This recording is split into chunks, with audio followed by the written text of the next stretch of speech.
O seu olhar não pode estar nas circunstâncias difíceis. O seu olhar, apesar da realidade das circunstâncias difíceis, você precisa fazer como Pedro fez inicialmente, estar com seus olhos em Cristo, e aí você vai andar no sobrenatural.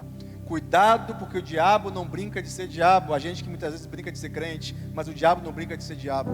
Ele está armando laços. Enquanto o odre não for novo, Jesus não vai descer o óleo, o azeite e o vinho. Jesus precisa trabalhar dentro do odre para suportar aquilo que Deus quer fazer na minha vida e na sua vida, meu irmão. Diz assim a palavra do Senhor: os olhos são a lâmpada do corpo. Portanto, se os seus olhos forem bons, todo o seu corpo estará cheio de luz. Mas se os seus olhos forem maus, todo o seu corpo estará cheio de trevas. Portanto, se a luz que está dentro de você são trevas, quão grandes trevas são. Pai, no nome de Jesus, mais uma vez nós estamos aqui reunidos para ouvir a Tua voz. Fala conosco, Senhor, por graça, por bondade. Ó Deus, a voz é do homem, mas a palavra é Tua. Fala, edifica a Tua igreja.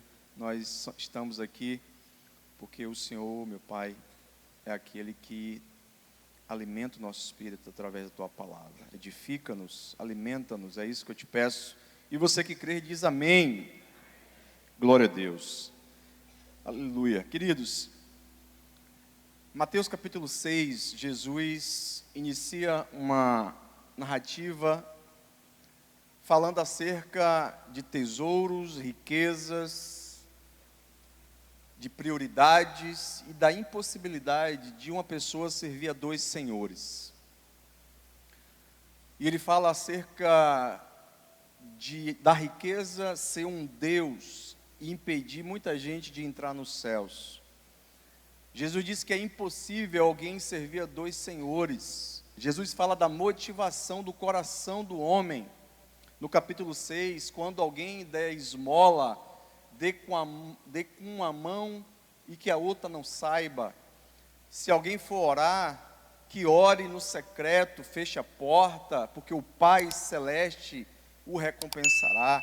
Jesus está dizendo aos discípulos exatamente aquilo que ele não queria que os discípulos repetissem à luz dos fariseus, que se colocavam nas praças para serem vistos pelos homens, pelo tom de voz, pelo tom da oração, da oratória, pela forma de vestir. E Jesus falou: olha, esses receberão galardão. Porém, eu não quero que vocês se assemelhem a esses. Eu quero que quando vocês fizerem algo, vocês não façam para a glória do homem, mas para a glória de Deus. É dentro desse contexto que Jesus, ele fala nesse versículo 22, que os olhos são a candeia ou a lâmpada do corpo. E se o nosso olho for bom, o nosso corpo terá luz. Porém, se os nossos olhos forem maus, o nosso corpo também estará em trevas. Jesus, ele usa uma linguagem figurada, metafórica, para poder ilustrar, trazer um entendimento das verdades espirituais escondida sempre nas suas palavras. As parábolas, por exemplo, são verdades que Jesus trazia do reino dos céus, mas usando uma linguagem comum do dia a dia do povo para poder ensiná-los. Jesus sempre se preocupou com a forma como as pessoas iriam entender a sua mensagem. Uma boa mensagem é quando alguém entende, compreende e, sobretudo, quando coloca em prática a sua palavra. Ouvir é importante, mas colocar em prática transforma as nossas vidas.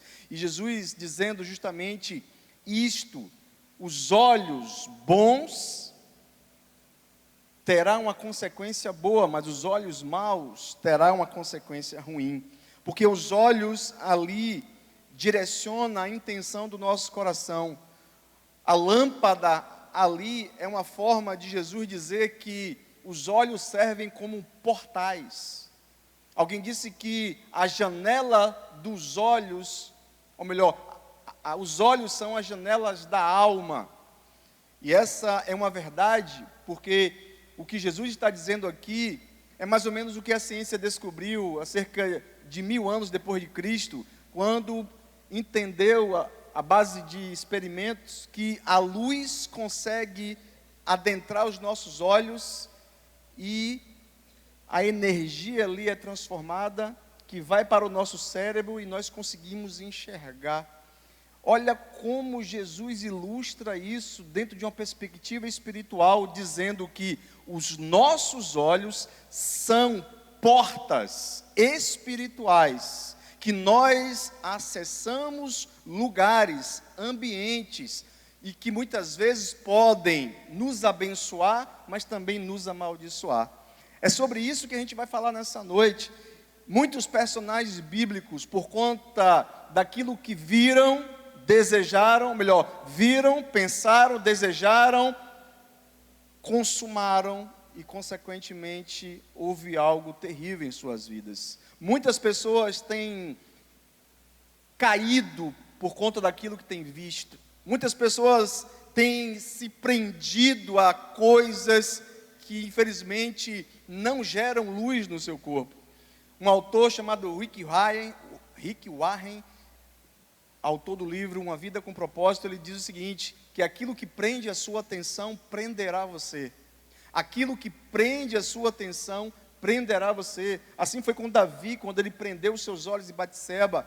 Assim foi Eva, quando prendeu o seu olhar na árvore proibida. Assim são muitas pessoas que prendem o seu olhar naquilo que é indesejado à luz da palavra de Deus. E com isso, muitas pessoas têm enfrentado dificuldades, lutas, situações adversas, ações malignas, e a gente vai perceber que o diabo é sempre um oportunista. A Bíblia nunca deu protagonismo aos demônios. A Bíblia nunca deu protagonismo aos demônios. São crentes desapercebidos que dão protagonismo aos demônios. Deus nos deu livre arbítrio, poder de escolher. Eu sou o protagonista, segundo aquilo que Deus me deu, a possibilidade de escolher entre a bênção e a maldição, entre o certo e o errado, entre a vida e a morte. Nós é que decidimos. Não podemos culpar Deus, muito menos o diabo. O diabo, ele está à espreita. Aquilo que nós falamos aqui na terça-feira, há 15 dias atrás, o diabo sempre vai estar à porta, à espreita. O diabo se alimenta daquilo que nós damos a ele. O diabo é como um cachorro que fica debaixo da mesa, procurando as migalhas. E quando ele encontra, aí ele se alimenta. Então a gente precisa entender justamente essa realidade. Jesus estava trazendo um ensinamento poderoso e revelador daquilo que muitas vezes nós não conseguimos entender, porque o nosso olhar precisa estar fixado naquilo que é bom, naquilo que é importante, naquilo que edifica, porque o problema não está no olhar, mas como eu olho. O problema não está no ver, mas como eu vejo. Alguém pode ver uma situação difícil e encontrar oportunidade.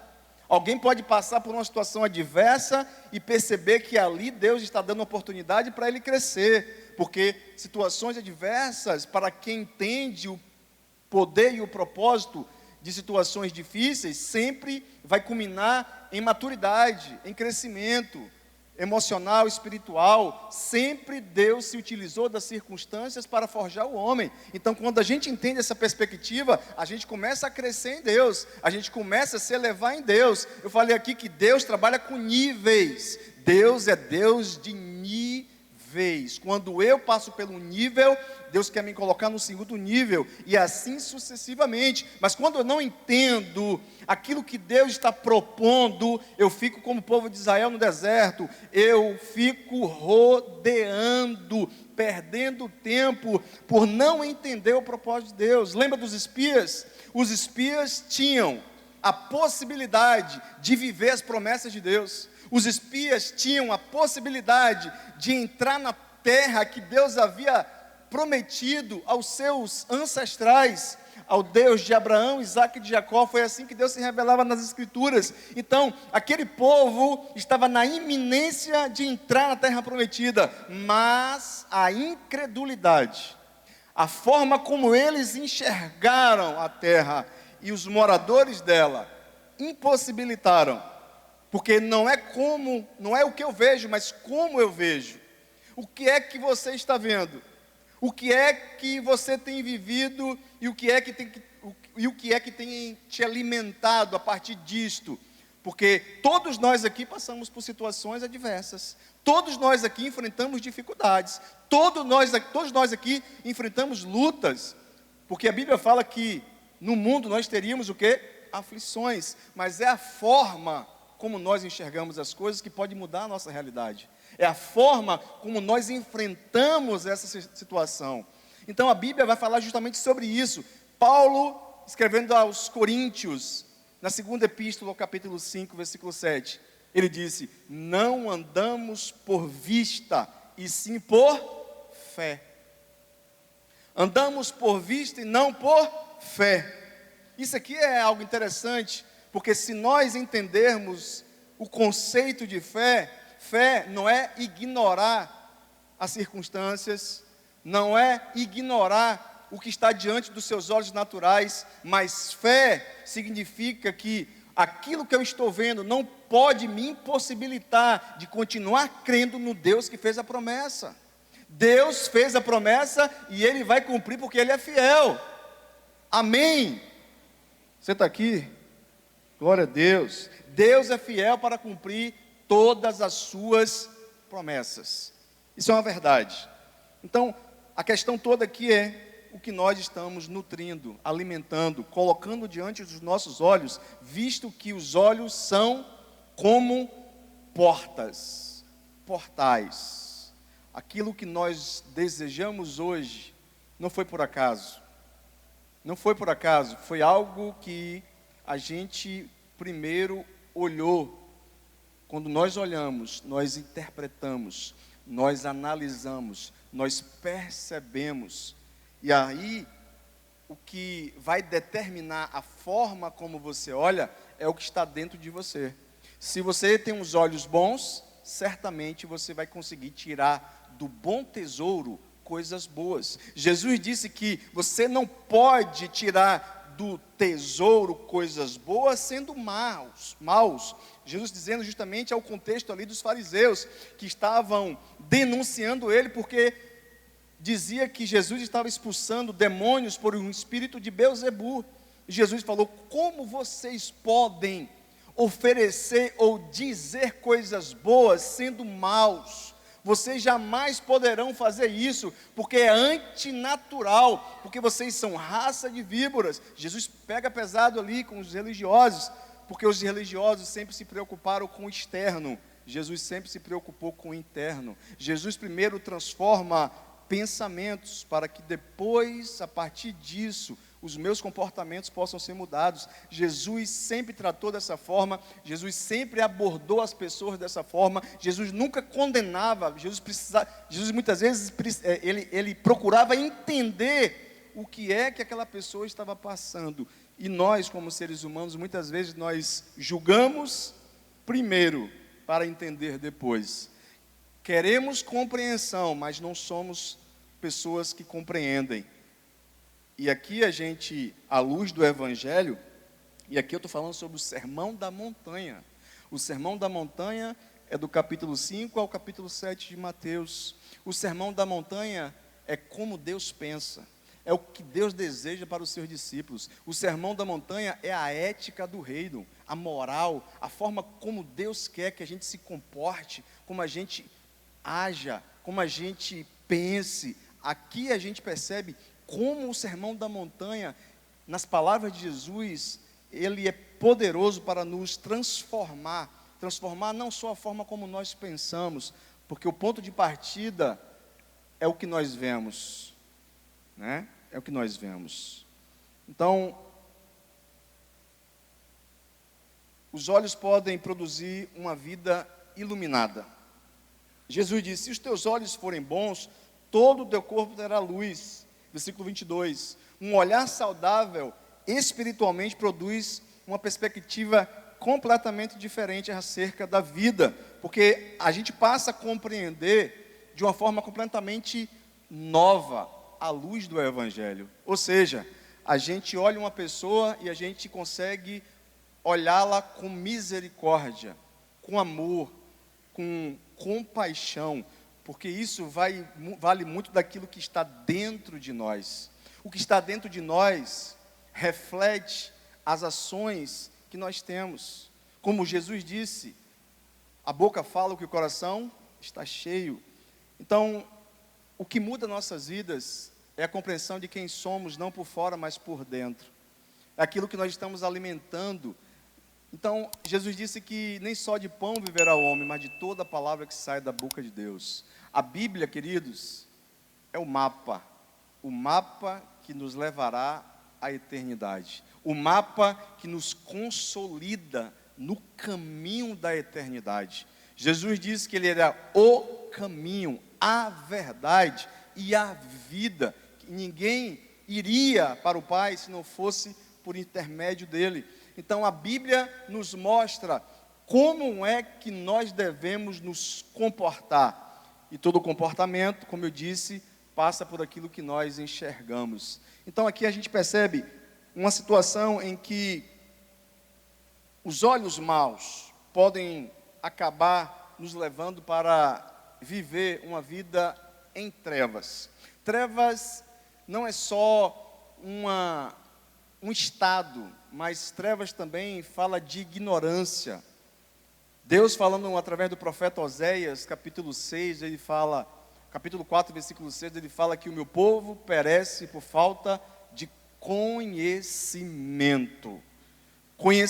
Perece ali por falta de conhecimento, a gente entende que ali é falta de luz, é entender o que as palavras de Deus querem dizer para aqueles que estavam distante e apostatando da fé, que é o contexto do livro de Oséias. Todas as vezes que nós queremos viver uma vida vitoriosa, todas as vezes que nós colocarmos em prática a palavra de Deus, nós verdadeiramente iremos desfrutar de uma vida plena, vitoriosa em Cristo. Eu lembro de algo poderoso que Deus falou com Josué. Josué foi preparado para um momento. Josué foi preparado para assumir um posto que nem ele mesmo sabia, mas que Deus já estava trabalhando nos bastidores, através de Moisés, preparando e forjando Josué para assumir uma posição. E quando chegou o momento, Moisés havia morrido, e Deus falou para Josué: Josué, levanta-te, ergue-te, sê corajoso, porque você vai herdar esta terra. Mas eu quero dizer uma coisa, Josué: medita nesta palavra dia e noite. Meditar é diferente de ler, gente. Meditar é ruminar. Meditar é fazer com que você permita que Deus crie pensamentos em você. Meditar é quando você, começa a ler, e as palavras começam a saltar e entrar no seu espírito. E aqui você recebe revelação, você recebe direção, aqui você recebe uma palavra rema, aqui você recebe algo de Deus, que a sua vida pode mudar em 24 horas. Quantos homens e mulheres de Deus que receberam uma palavra, e de pobre se tornou milionário, e de homem insignificante se tornou um homem cheio da presença de Deus. Deus pode mudar destinos através de ouvidos atentos à sua palavra.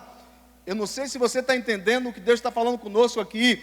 Hoje, se você estiver atento àquilo que Deus está falando, você poderá pegar uma palavra e essa palavra ser a direção que você precisa na sua vida. Aleluia, glória a Deus. A palavra de Deus, ela é rema, ela não é apenas logos, ela também é rema, ela é revelada, ela é viva, ela é eficaz, ela é penetrante, ela é cortante, ela tem o poder de dividir alma e espírito, juntas e medulas. Essa é a palavra de Deus. Aleluia, glória a Deus.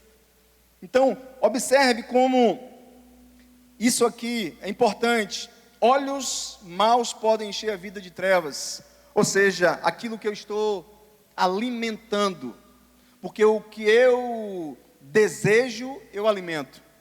O que eu desejo, eu alimento. Observe que Tiago capítulo 1, versículo 13, ele vai discorrer a seguinte narrativa: que Deus não tenta a ninguém, porque cada um, quando é tentado, é atraído pela sua própria concupiscência. O que é concupiscência? Desejo. É um desejo desgovernado. É um desejo que o homem não consegue mais dominar, porque já tomou conta. Quem domina agora não é ele, mas o desejo que está nele, por causa daquilo que ele olhou, ele observou. Então, Tiago capítulo 1, versículo 13, 14 e 15, nenhum momento vai dizer que o diabo estava em cena, mas que a natureza adâmica, quando ela está vívida dentro de nós, a ponto de governar as nossas ações, porque embora nascendo de novo, nós ainda vivemos na carne, embora a gente tenha nascido de novo do Espírito, foi batizado no Espírito Santo, recebeu o Espírito Santo, nós ainda carregamos uma natureza adâmica, e há um conflito, uma briga. O apóstolo Paulo fala em Gálatas 5,16 que há uma luta entre a carne e o Espírito, porque cada um quer satisfazer o seu desejo. Então, quando eu me alimento da palavra, a carne tem a tendência de ficar amortecida. Logo, o meu olhar vai ser bom. Logo, eu vou conseguir enxergar coisas boas. Logo, eu vou ter fruto do Espírito. Logo, eu vou conseguir produzir algo poderoso, porque antes de Deus trabalhar no fruto, Ele trabalha na raiz da árvore. Antes de Deus trabalhar em algo externo, Ele trabalha em algo invisível. Deus quer mudar você não por fora, meu irmão, não por fora, minha irmã. Deus quer mudar você por dentro, porque as maiores e melhores impactantes mudanças acontecem de dentro para fora. De dentro para fora, de dentro para fora. A igreja precisa estar curada para curar, a igreja precisa estar sarada para sarar. Enquanto nós não andarmos em cura, nós não teremos autoridade para curar ninguém. Porque Jesus lutou tanto contra os fariseus, contra os religiosos? Porque eles só olhavam o exterior, eles só olhavam os ritos, os costumes, eles só olhavam o sacrifício. Mas Jesus chegou para trazer um novo conceito de adoração, de vida prática.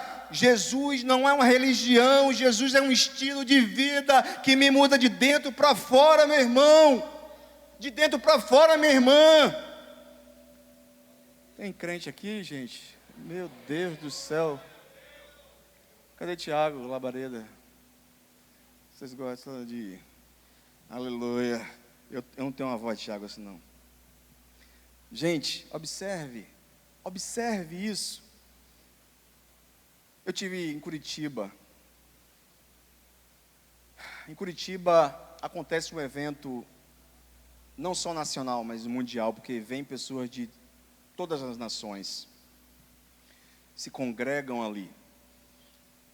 E ali eu percebi como a igreja realmente está ferida, como a igreja precisa de cura, porque os demônios estão sapateando, tripudiando, os demônios estão dando risada da cara de muita gente que está dentro da igreja, dando dízimo, oferta, pregando, cantando, porque não entendem que a mudança que Jesus precisa fazer em nós não é externa, porque eu posso impressionar com palavras bonitas, com canções bonitas, com pregação bonita, o homem, mas a Deus eu não impressiono. Então Deus quer trabalhar dentro de nós para gerar uma mudança significativa. O odre, para poder receber vinho novo, precisa ser novo. Enquanto o odre não for novo, Jesus não vai descer o óleo, o azeite e o vinho. Jesus precisa trabalhar dentro do odre para suportar aquilo que Deus quer fazer na minha vida e na sua vida, meu irmão. Ele precisa mudar o odre, ele precisa reformar o odre, ele precisa transformar o odre. É isso que Jesus precisa. Um verdadeiro avivamento só é sustentado com odres novos. Odres velhos não sustenta avivamento, sustenta fogo de palha.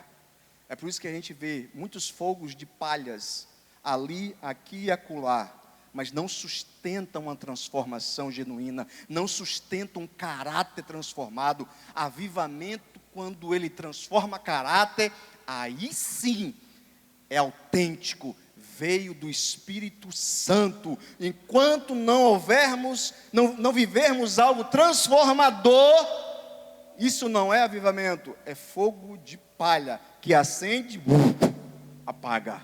A gente precisa de algo poderoso, transformador, que gere mudança aonde eu caminhar, que eu seja um marido melhor, um filho melhor, um homem melhor, um pai melhor, sabe? É isso que Deus quer para nós, que a sociedade de Feira de Santana possa ver a igreja Renova-me e a igreja de Cristo, porque não existe placa denominacional para o reino de Deus. Jesus morreu pela igreja, a igreja é constituída de várias denominações. Jesus morreu para salvar e libertar todo aquele que nele crê. E se você crê nele, ele quer mudar você, transformar você e usar você, e enviar as nações, enviar a sua casa, enviar a sua vizinhança, enviar para os povos que estão aí precisando de uma transformação, mudança genuína.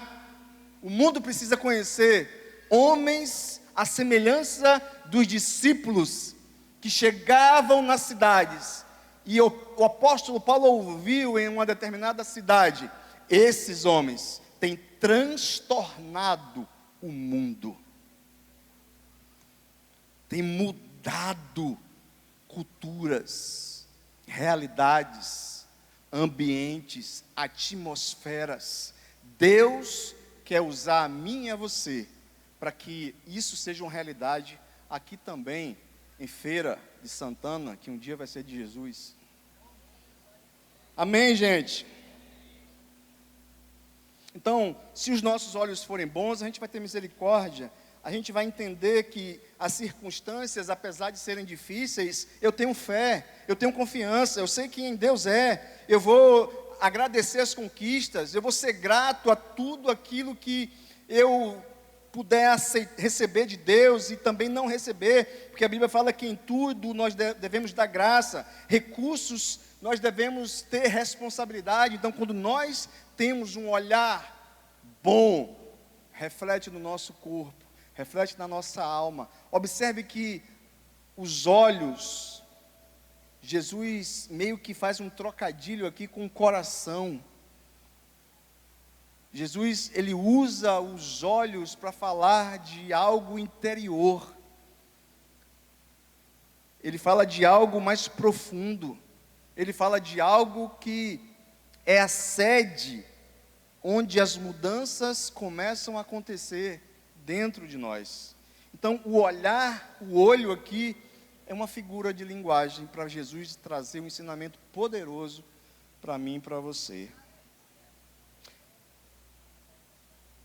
Outra coisa é quando os olhos influenciam o coração. Gênesis capítulo 3, versículo 6. Se puder botar na tela aqui, por favor, querido.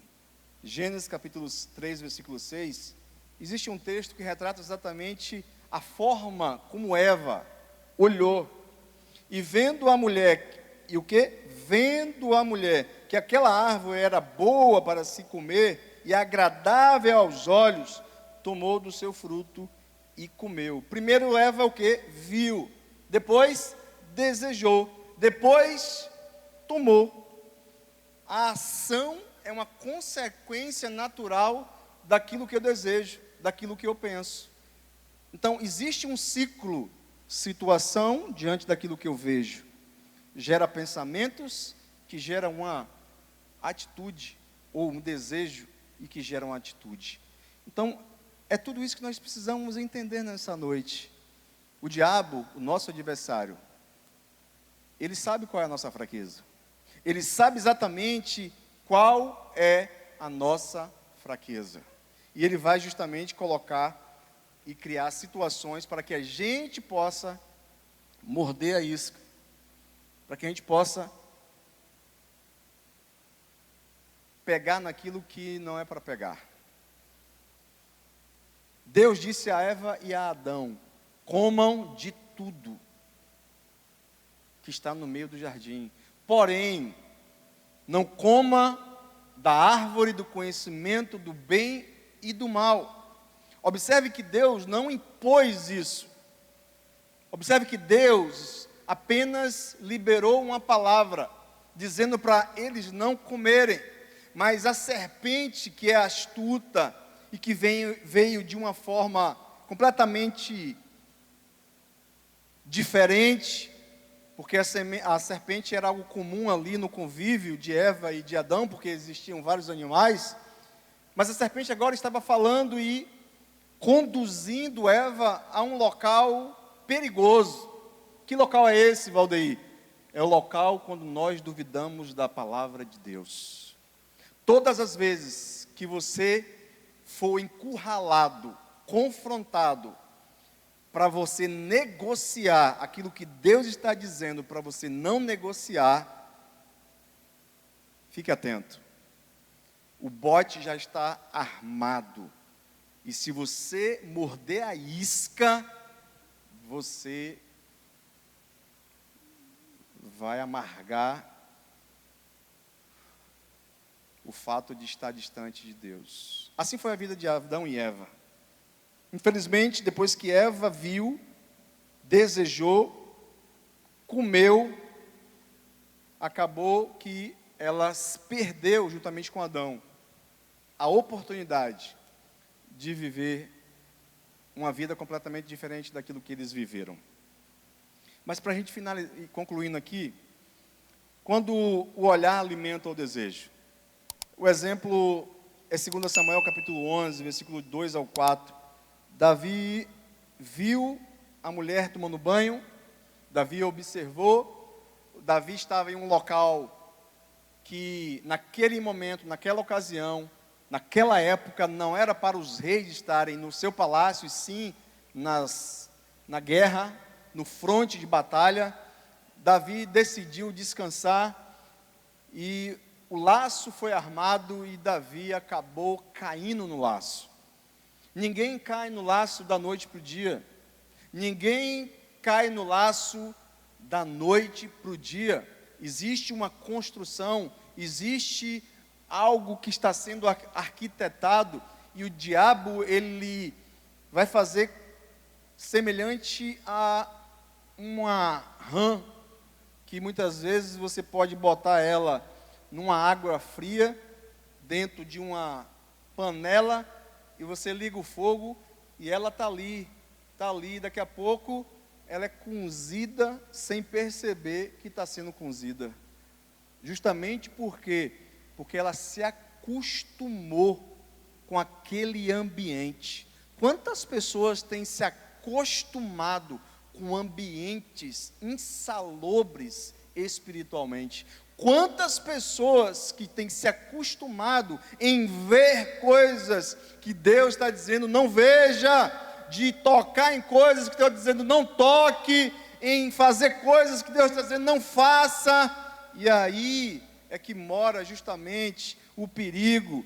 e os demônios estão ali justamente para poder lançar a mão e arrancar você da presença de Deus. Queridos, entenda uma coisa, o diabo detesta o ser humano, sabe por quê? Porque eu e você fomos criados à imagem e semelhança de Deus. O diabo detesta o ser humano, porque nós somos a coroa da criação de Deus, nós somos a morada do Espírito Santo de Deus, nós somos a presença móvel de Deus, nós somos uma igreja que vive para a glória de Deus. Por isso ele tem prazer em nos afastar da presença de Deus. Então, o que a gente precisa fazer, e eu disse isso aqui, não é somente orar, mas vigiar. A vigilância precede a oração. A gente precisa ter prudência. Jesus disse: sede prudentes como a serpente e simples como as pombas. A gente precisa discernir o ambiente, identificar o perigo ou a aparência do mal, para a gente não cair no laço do diabo. E Deus é misericordioso, porque Ele conhece o nosso coração, e quando a gente não perceber a presença do mal, Ele mesmo vai cuidar de nos dar o escape. Mas o que nós precisamos fazer é sempre estar atento e cuidar daquilo que Jesus disse que é os olhos, que é a candeia da alma. Os olhos são a candeia da alma. Quando você estiver em casa, varão, e que sua mulher não está te vendo, depois que ela for dormir, vigia o teu olhar. Vigia o teu olhar, porque o diabo tem derrubado muita gente e casamentos estão sendo, infelizmente, destruídos, porque você que é o sacerdote, você que é o homem que Deus colocou responsabilidade de direcionar a sua casa, de estabelecer limite para os seus filhos, de prover para a sua família, é você, meu irmão. Deus te chamou de sacerdote. Então, em nome de Jesus, vigia para você não ser mais um na estatística do diabo. Essa palavra aqui é uma palavra que Deus está nos confrontando nessa noite, e isso também serve para mim, porque eu sou homem, eu sou falho, eu também estou sujeito às tentações, eu também sou tentado. Então nós precisamos vigiar. Aleluia, glória a Deus. Para a gente finalizar essa reflexão, precisamos aprender a olhar para Jesus. A Bíblia fala em Hebreus capítulo 12, versículo 2, olhando para Jesus, que é o autor e consumador da nossa fé. Quando olhamos excessivamente para os problemas, podemos perder a esperança. O cristão precisa aprender a mudar o foco. Quando eu me alimento da palavra, estou cheio de fé, eu faço como Josué e Caleb. Eu não ignoro a realidade, mas eu não ignoro aquilo que Deus falou. Eu observo a circunstância, eu analiso o ambiente e percebo que algo ali precisa de uma intervenção de Deus. E a Bíblia fala que Deus se move por fé. Quem tem fé aqui? Você tem fé? Você tem fé? Você tem fé? Então Deus está se movendo e vai se mover através da sua fé. Não temas, eu sou contigo. Não te assombres, eu sou o teu Deus. A sua fé, meu irmão, vai trazer resposta de Deus, vai fazer com que você atravesse o vale e chegue do outro lado, e você vai cantar o hino da vitória. Tenha fé, tenha esperança, Deus não te abandonou. Tira o seu olhar de coisas ruins, tira o seu olhar de situações que levarão você a cair, e coloca o seu olhar em Cristo Jesus, que é o autor e consumador da sua fé. Aleluia, aleluia. A sua fé precisa ser alimentada, porque se alguém perder a fé, perdeu tudo. Eu posso perder tudo menos a fé. Se eu perder tudo e não perder fé, eu posso reconstruir tudo de novo. Se você tiver fé, alguém pode te botar numa ilha deserta, sem Bíblia, Mas se seu coração é cheio de fé, queridos, você não vai viver, sabe, isolado, porque a presença de Deus estará contigo. Não importa onde você está, não importa o que estão fazendo com você, se você está com um olhar em Jesus Cristo, meu irmão, você vai vencer, você vai vencer. Essa fase vai passar, você vai vencer. Coloca o seu olhar em Jesus de Nazaré. Quando Pedro olhava para Jesus, ele andou no sobrenatural, mas quando Pedro desfocou de Jesus, ele naufragou. O seu olhar não pode estar nas circunstâncias difíceis. O seu olhar, apesar da realidade das circunstâncias difíceis, você precisa fazer como Pedro fez inicialmente, estar com seus olhos em Cristo, e aí você vai andar no sobrenatural. Aleluia! Glória a Deus! O sobrenatural é para aqueles que andam em fé. Glória a Deus! Aleluia! Louvado seja o nome do Senhor. Então, meu irmão, minha irmã, você é aquele que Deus colocou dentro de você, o Espírito Santo. E o Espírito Santo é luz, o Espírito Santo é vida, o Espírito Santo é a terceira pessoa da Trindade. O Espírito Santo é um advogado, é um conselheiro, é um amigo, é aquele que te guia, que te orienta, que te ajuda. O Espírito Santo é um amigo fiel, que te conduz em toda e qualquer situação. A pergunta é: onde está o seu olhar? Onde está o seu olhar nessa noite? O que você tem visto ao longo desses meses, desses dias, desses anos? Porque o povo de Israel, infelizmente, acabou vivendo distante da promessa, inevitavelmente, naufragaram e perderam a oportunidade de desfrutar de uma terra boa e larga, que mana leite e mel. A terra boa e larga é para você, é para mim, para nós que caminhamos em fé. Talvez você esteja aqui nessa noite, mas as circunstâncias têm sido tão terríveis que você está prestes a desistir, a naufragar. Mas hoje Deus me trouxe essa palavra, colocou no meu espírito para poder dizer a você nessa noite: não desista, não desista, Deus está contigo, não te assombres, eu sou teu Deus. Há esperança para você. Se você estiver na presença de Jesus, Ele não deixará você sozinho. Aleluia! Ele não pode negar a sua palavra, que nos garantiu que estaria conosco. Você não está só.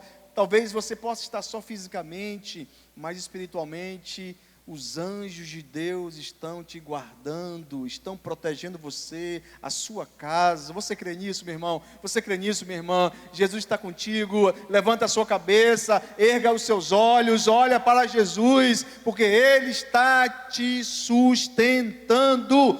Aleluia! Você pode aplaudir o Senhor. Ele é louvado, Ele é exaltado. Glória o nome do Senhor para sempre. Aleluia. Glória a Deus. Então, para onde meus olhos estão constantemente direcionados? Se os seus olhos estão olhando para aquilo que Deus não quer, hoje, em nome de Jesus, Deus trouxe essa palavra para poder trazer um alerta para você. Cuidado. Ei, cuidado. Cuidado que o diabo está armando o laço. Cuidado. Cuidado, porque o diabo não brinca de ser diabo. A gente que muitas vezes brinca de ser crente, mas o diabo não brinca de ser diabo. Ele está armando laços. A natureza dele é uma natureza terrível. A natureza dele é uma natureza que mata, rouba e destrói. Cuidado, meu irmão. Cuidado, minha irmã. Foge. Faz como José. Foge. Porque o laço precisa se quebrar em nome de Jesus. Cuidado. Cuidado. O que eu estou permitindo alimentar dentro de mim? que é que está dentro de mim que tem nutrido, me projetado para viver coisas que Deus não quer? Fique em pé, por favor. Estou encerrando.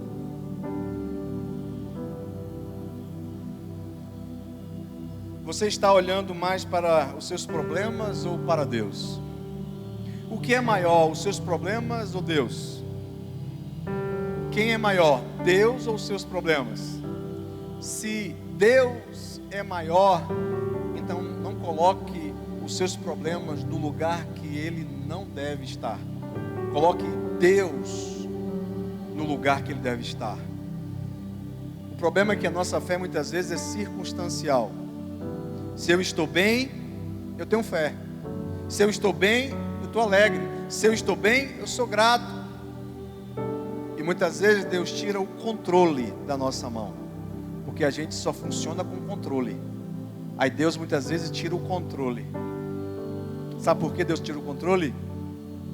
Para poder você depender dele.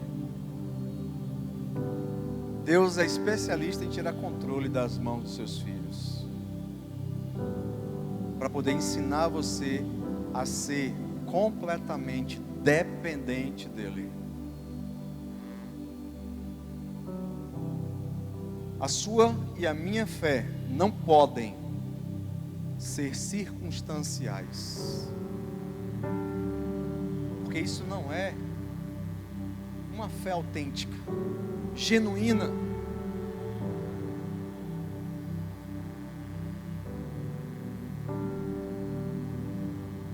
A minha fé precisa ser testada, provada. Se o Ministério de Louvor puder cantar depois aquela canção, cada vez que a minha fé é provada, porque eu quero fechar com isso nessa noite. A sua e a minha fé precisam ser provada. Não existe fé crescente sem exercício. Eu preciso exercer a minha fé para que ela possa crescer. E o que é que Deus utiliza para que a gente exerça a nossa fé? Circunstâncias favoráveis ou desfavoráveis? Circunstâncias favoráveis não exercita a sua fé. Circunstâncias favoráveis não exercita a sua fé. Fé se cresce no vale, se cresce no deserto, se cresce na escassez, se cresce no silêncio, se cresce muitas vezes no abandono de pessoas que deveriam lhe acolher. Mas não dependa de ninguém para ser feliz. Dependa somente do eterno. Porque quando você coloca a sua expectativa de felicidade no homem que é perecível, falho, você vai se frustrar. O problema de muitos problemas, o problema de muitas pessoas que acabam vivendo questões emocionais é que elas perderam o foco da fonte. Quando você tira um peixe da água, ele vive ou morre? Quando você tira uma planta da terra, ela vive ou morre? E quando você sai de Deus, você acha que você vai viver? Você acha que consegue ter vida fora de Deus? Você acha que consegue sobreviver sem o oxigênio da presença de Deus, crente? Não! Nós precisamos do ar da presença de Deus. E por que tu coloca a tua expectativa no homem? Vai se frustrar. É uma questão de tempo. Vai se frustrar. Está me lançando maldição, pastor? Não. Eu só estou dizendo aquilo que é o óbvio. Uma coisa que eu sempre disse, e eu vou dizer novamente, porque tem muita gente aqui que nunca ouviu eu falar isso. Quando eu estava começando a namorar com minha namorada, que se tornou minha noiva, que depois se tornou minha mulher. Eu falei para ela: olha, a minha felicidade não está em você. Você pode me fazer feliz, eu posso te fazer feliz, mas a minha alegria está nele. Eu não posso colocar Jesus em um lugar inferior àquilo que ele merece ser na minha vida. Idolatria não é apenas se prostrar diante de uma imagem de gesso e fazer petições a ela. Idolatria, como Jesus fala aqui, o Deus da riqueza, o Senhor, ele precisa ser adorado, reverenciado. Ele precisa de prioridade. E tem crentes que não se prostram diante de imagens de escultura, mas adoram pastores, líderes, cônjuges, filhos, bens, em detrimento de Deus.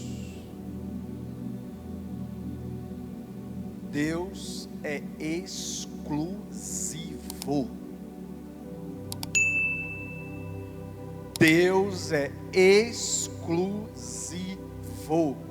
Ele não é prioridade, ele é exclusividade. O Deus reina, o Deus governa na nossa vida, ou não vai dar certo.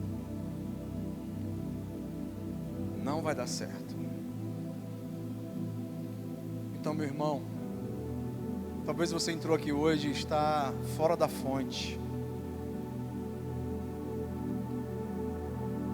E você não vai conseguir sobreviver fora da fonte.